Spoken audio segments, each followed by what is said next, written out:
Test, test. Boop, boop, boop, boop. Test, test. I'm assuming it's working. Hello. Welcome. What a devastating loss when Kemba Walker does so much. Really unfortunate, but what can you do? I'm trying to load. What's up? Does the mic work? Hello, hello. What do you think about the Knicks? Nothing. You left. Yeah, the Knicks not doing too great. Not looking too good. Anyways, I'm loading these box scores up.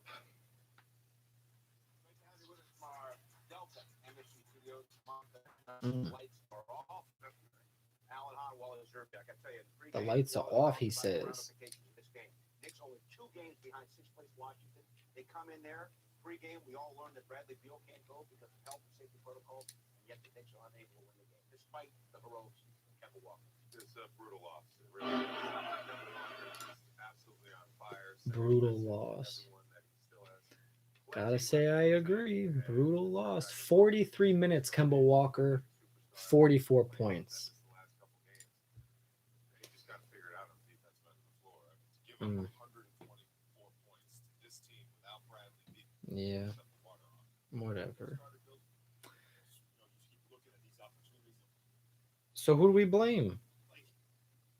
I got a great compilation of Obi Toppin doing excellent defensively.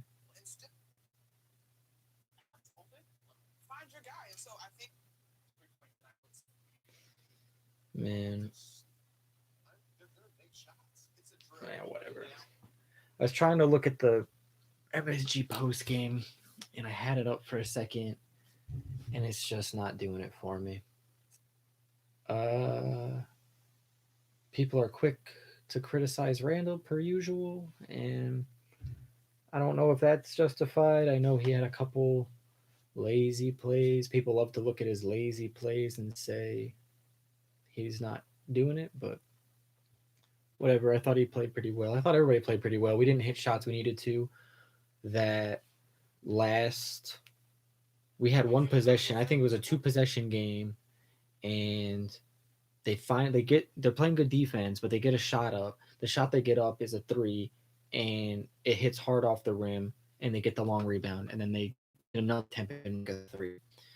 And when they got the long rebound, Tibbs just threw his hands up. This is ridiculous. You work all that, you work so hard to get the stop, and it just doesn't work.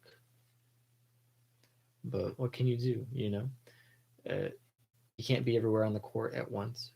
But they tried. I mean, no Noel, but Sims played well, I thought. I'm sure the plus minus is probably skinning him, though. Yeah, he's a -3. -3, but he's 3 for 3 from the field. He had that really nice look in the middle with his dunk. And that's what the power of, an actual point guard is. I can't, like, the difference between Kemba Walker and Randall bringing the ball up is like night and day. I can't stand watching I can't stand watching Randall bring the ball up and just what throw the ball away, go into a double team, ISO for the entire shot clock. And listen, I'm not gonna say it's not needed at some times at the game. Like, there are moments where you just don't have the energy to run on offense or the creativity to do something or attack the zone. Like, I get it, but and you need a guy like Randall who can do those things. But 90% of the time, I would prefer Walker or Rose or Grimes or IQ, literally anybody who's an actual ball handler to bring the ball up, because I don't really trust Randall to make the right decision. I don't trust him to make the right pass. Even if he does see the pass he's supposed to make, majority of the time he doesn't make it anyway. So I don't know. There's a lot to be excited about on our team, but I don't know. It's hard to be excited when that should have been a win. and I was just praising them the last game because they won a game they were supposed to win, in Detroit, and now a game you're supposed to win, you completely botch it. Just so many opportunities in the fourth quarter to actually pull away and win, or at least tie it. I mean, shoot, they had so many like go aheads. Kuzma missing two free throws in the clutch. Like those are gifts. That's a gift when it's a two possession game and the opposing player misses both free throws. Like that's a gift. You have to be able to capitalize on that. And it got a little discombobulated at the end. Walker was bringing it up. Randall was bringing it up. Burks was bringing it up. They were all Fournier. Everybody was passing around the perimeter. They didn't really get inside all that often until eventually, towards the end of the shot clock,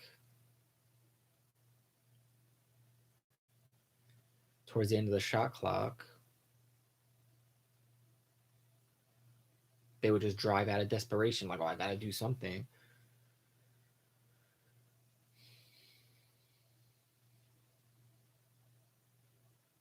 And they did it. I mean,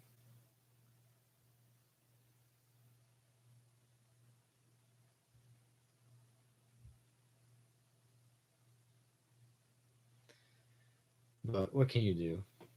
It's only basketball, right?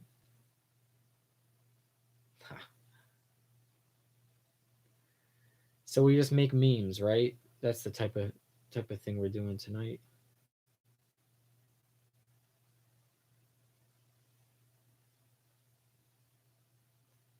Making memes, and sure do I love it, man.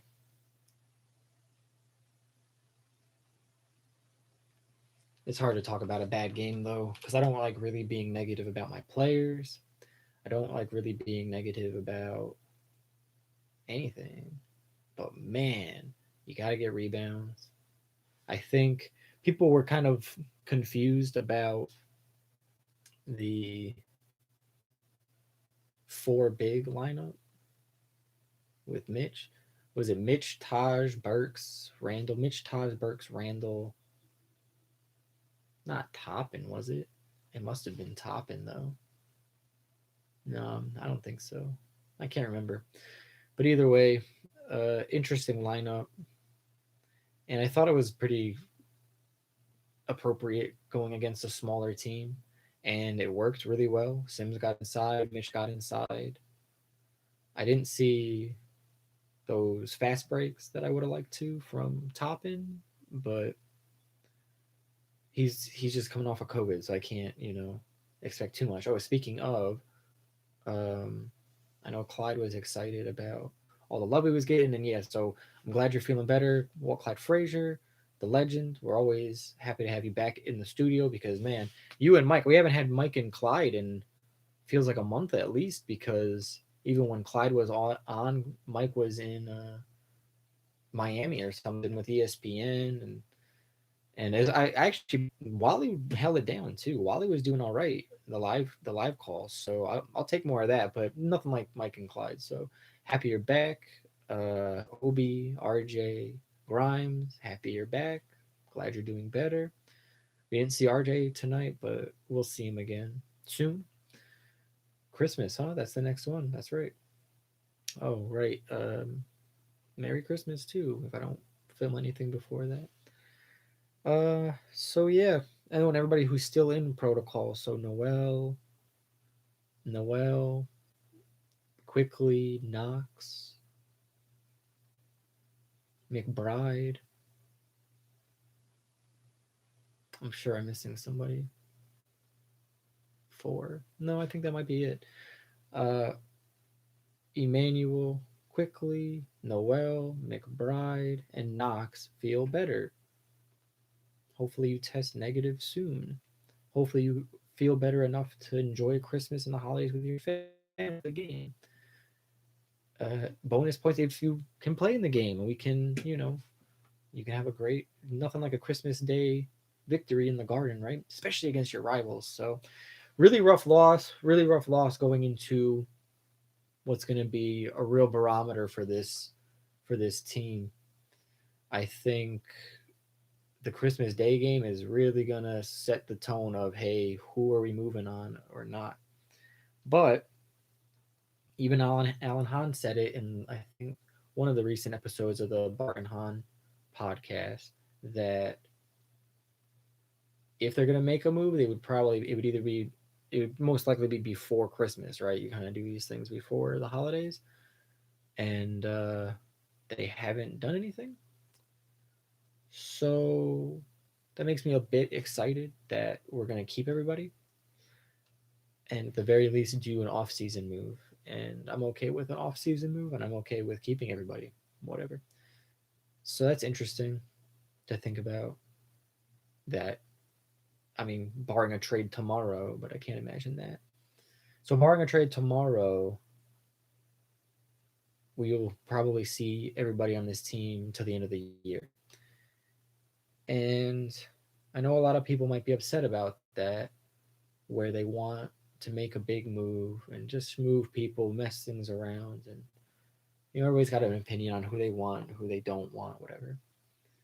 But at the end of the day, when you're dealing with a team and coworkers and people who you want to do a job a specific way every day, you need to make an environment where they feel comfortable and they trust each other, they trust you as their coach or whatever, whoever you are, and front office or whatever, whoever the guy is who they can look up to and say, okay, this is the person who employs me, or the person who makes the decisions or whatever.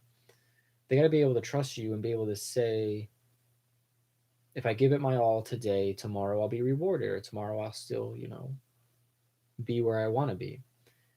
So it's rough for a player to be asked to go out and perform, at a level that they're not going to be reciprocated. And I think because we're keeping everybody, it seems that is a vote of confidence to say the season's not done. We haven't given up on this season or you as a player. So I think with that in mind, because people do, I mean, if you know layoffs are coming, if you know your team is about to get split up, it makes it really difficult to want to perform and actually do those things. So they'll get there. I think the vote of confidence, is really important in making this environment, the making the culture that they talk about, making, a system, a franchise. So to that end, I'm glad they kept everybody. And I'm really excited to see how we finish this season. If we can get to the playoffs, great. If we get to the play in, great. If we miss everything, whatever. We have things we can move. So why be upset? Why be upset over a loss? So what am I looking for on Christmas Day? Play hard. They played hard. They did what they were supposed to do 90% of the time. We just lost the game. No big deal. So I'll see you guys in 2 days. I probably won't be super active tomorrow just because the holiday and whatnot. I got things I got to take care of. But I appreciate you stopping by, taking a look at what I'm doing here. I'm Bert with that Big Nick energy, trying to. It's difficult when we lose, but at the same time, there's a lot to think about that's positive, and I'm positive I'm a Knicks fan. So deuces. See you.